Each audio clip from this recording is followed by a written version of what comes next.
దేవుని మాటల్ని నీ జీవితంలో అన్వయం చేసుకోవాల్సి ఉంటుంది. నీవు భయపడనక్కర్లేదు. బాధించేవారు నీకు దూరంగా ఉందరు, భీతి నీకు కలగదు, అది నీకు దూరంగా ఉంటుంది. ఆమేన్, హల్లెలూయా. చూడండి, బైబిల్ గ్రంథంలో గిద్యోను అనే ఒక భక్తుడు ఉన్నాడు. ఈ యొక్క గిద్యోను ఏం చేస్తున్నాడు అని అంటే, ఆ మిద్యానీయుల ప్రాంతంలో నివసిస్తున్నప్పుడు వారి యొక్క విగ్రహాలకు భయపడుతూ ఉంటున్నాడు, వారి యొక్క దేవతలకు భయపడుతూ ఉంటున్నాడు. అక్కడ ఐగుప్తు ప్రాంతంలో మిద్యానీయులకు సంబంధించినటువంటి ఆ యొక్క దేవతలకు భయపడిపోతూ అక్కడున్న మనుషులకు భయపడిపోతూ ఉంటున్నాడు. అతను మాత్రమే కాదు, ఇశ్రాయేలు ప్రజలు కూడా భయపడిపోతూ ఉంటున్నారు. ఇశ్రాయేలు ప్రజలు కూడా భయపడిపోతూ ఉంటుంది. ప్రభు అంటున్న మాట ఏంటిది అంటే, చూడండి, న్యాయాధిపతుల గ్రంథము 6వ అధ్యాయము, న్యాయాధిపతుల గ్రంథము 6వ అధ్యాయము 10వ వచనములో, మీరు అమోరీల దేశమున నివసించుచున్నారు, వారి దేవతలకు భయపడకుడి అని మీతో చెప్పితిని కానీ మీరు నా మాట వినకపోతిరి. ఆమేన్, హల్లెలూయా. మీరు నా మాట వినకపోతిరి. మీరు ఇక్కడ గిద్యోనుకి దేవుడు ఏ విధంగా తోడై ఉన్నాడంటే, యెహోవా దూత అతనికి కనబడి, పరాక్రమము గల బలాఢ్యుడా, యెహోవా నీకు తోడై ఉన్నాడు. అదేవిధంగా 16వ వచనంలో, నేను నీకు తోడయ్యుందును గనుక ఒకే మనిషిని హతము చేసినట్లు మిద్యానీయులను నీవు హతము చేయదు అని సెలవిచ్చి ఉన్నాడు. ఆమేన్, హల్లెలూయా. ఇక్కడ మిద్యానీయులు, ఐగుప్తీయులు ఇశ్రాయేలు ప్రజలను భయంకరమైనటువంటి శోధనలకు, వేదనలకు, బానిసత్వానికి గురి చేస్తూ వారిని రకరకాలుగా శోధిస్తూ ఉంటున్నారు, రకరకాలుగా హింసిస్తూ ఉంటున్నారు. అటువంటి పరిస్థితుల్లో గిద్యోను పారిపోతే దేవుడు అతను దర్శించి పరాక్రమము గల బలాఢ్యుడా ఎందుకన్నాడో తెలుసా? ఆ యొక్క గిద్యోను మీద దేవునికున్న గిద్యోను గానుగల చాటు దాక్కుంటా ఉంటున్నాడు. అక్కడున్న మనుషులకు కనబడకుండా మరుగైపోతూ ఉంటున్నాడు. ఎందుకు అనంటే, అక్కడ ఉన్నటువంటి పరిస్థితులు అట్లాంటి భయంకరమైన అనారోగ్యతలు, భయంకరమైనటువంటి శోధనలు, భయంకరమైనటువంటి మాంత్రిక శక్తి ప్రభావాల ప్రాంతంలో. అటువంటి పరిస్థితుల్లో ఇశ్రాయేలు ప్రజలు గిద్యోనుతో సహా అందరూ భయపడిపోతూ ఉంటున్నారు. అయితే ప్రభు మాట్లాడుతున్న మాట ఏంటిదంటే, మీరు వారి దేవతలకు భయపడకుడి అని మీతో చెప్పితిని కానీ మీరు నా మాట వినకపోతిరి. ఆమేన్, హల్లెలూయా. మీరు వినకపోతిరి, మీరు భయపడతానంటే మీరు భయపడుతూ ఉంటున్నారు. ధైర్యం తెచ్చుకోనంటే మీరు ఇంకా కుంగిపోతూ ఉంటున్నారు. ఆమేన్, హల్లెలూయా. కాబట్టి దేవుని బిడ్డలారా, మనము ధైర్యం కలిగి దేవుని సన్నిధిని ఆశ్రయించాలి, భయపడద్దు.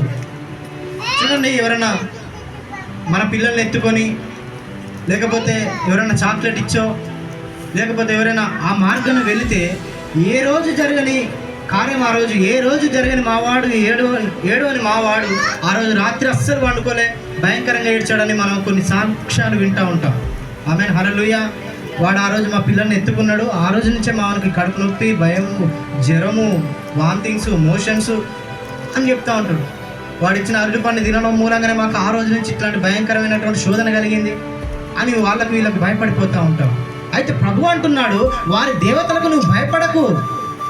వారి దేవతలకు నువ్వు భయపడకుండా ఏం చెప్తున్నాడు అని అంటే, 12వ వచనములో ఈ యొక్క గిద్యోను పారిపోతూ ఉంటున్నాడు, గానుగల చోటు దాక్కుంటూ ఉంటున్నాడు. ఒక్క మనిషిని హతము చేయనట్లుగా మిద్యానీయులను అందరూ నీవు హతము చేయదువు అని దేవుడు తన బలాన్ని గిద్యోనుకు అప్పగించినట్లుగా ఈ రోజు కూడా దేవుడు నిన్ను ధైర్యపరుస్తూ ఉంటున్నాడు. పరాక్రమం గల బలాఢ్యుడా, నీవు ధైర్యం చెంది, నువ్వు ధైర్యపడు, నువ్వు ధైర్యంగా ఉండు, నిబ్బరం కలిగి మెలకువగా ఉండు, భయపడకు. నీ కలిగిన శోధన బట్టి, వేదన బట్టి నువ్వు భయపడకు అని ప్రభు నీతో మాట్లాడుతూ ఉంటున్నాడు. భీతి నీ వద్దకు రాదు, అది నీకు దూరముగా ఉంటుందట. నిన్ను బాధించేవారు నీకు ఎక్కడ ఉంటారట? దూరంగా ఉంటారట. ఆమేన్, హల్లెలూయా.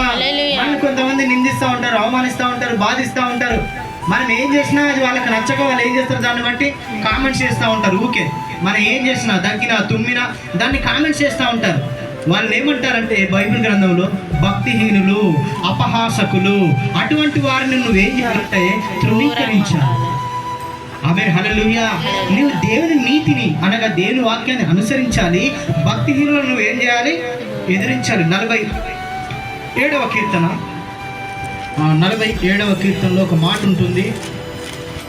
47వ కీర్తన నీతి గల దానివై స్థాపించబడదు. నీవు భయపడనక్కర్లేదు, నీవు భయపడనక్కర్లేదు అంటున్నాడు ప్రభు. నీవు దేవుని మీద నీ భారం మోపాలి, దేవుని పైన నీ భారం మోపాలి. నీకు జ్ఞానం లేదా? దేవుని అడుగు. ఎవడైనా జ్ఞానం లేక జ్ఞానం కొద్దుగా ఉన్న ఎడల వాడు దేవుని అడగవలను. దేవుడు వారికి విస్తారమైన జ్ఞానం ఇస్తానని దేవుని వాక్యం సెలవిస్తూ ఉంటున్నది. ఆమేన్, హల్లెలూయా.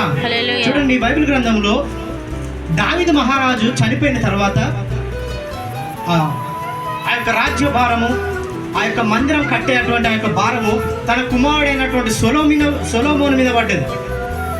అయితే సొలొమోను ముందుగా ప్రార్థన చేస్తాడు. రాజ్యాధికారంకి ఎక్కిన తర్వాత ఆ యొక్క భవనంలో కూర్చున్న తర్వాత కొంతమందికి ఏమొస్తుందంటే గర్వం వస్తూ ఉంటుంది. ఎలా పరిపాలించాలో తెలియదు, ఎలా నడుచుకోవాలో తెలియదు కొంతమందికి. అయితే ఈ యొక్క సొలొమోను రాజు ఏం చేస్తున్నాడో తెలుసా? మొట్టమొదటిగా తను రాజుగా నియమించబడ్డ తర్వాత అతడు దేవుని దగ్గర మోకరించి ప్రార్థన చేసి ఒకటే ఒక్క మాట అడిగాడు. ఏమడిగాడో తెలుసా? కార్లు అడిగాడా? బంగ్లాలు అడిగాడా? ఇంకా రాజ్యాలు కావాలని అడిగాడా? ఇంకా బంగారం కావాలో ప్రభు అని అడిగాడా? అవేం అడగలే, ఒక్కటే అడిగాడు, ప్రభువా ఈ ప్రజలను పాలించుటకు నాకు తగిన జ్ఞానము దయచేయమన్నాడు. ఆమేన్, హల్లెలూయా. నీవు కూడా నాకు జ్ఞానం కావాలి ప్రభు అని అడిగాడు. సమస్య కలిగినప్పుడు నాకు జ్ఞానం కావాలి ప్రభు అని అడిగాడు. వేదన కలిగినప్పుడు నాకు జ్ఞానం కావాలి ప్రభు అని అడిగాడు. ఏ విధంగా ఎదిరించాలో, ఏ విధంగా జయించాలో ప్రభు నాకు జ్ఞానం దయచే ప్రభు అని నువ్వు ప్రార్థన చేయాలి. అయితే సొలొమోను చేసిన ప్రార్థన దేవునికి అనుకూలంగా అయిపోయింది. అది అనుకూలంగా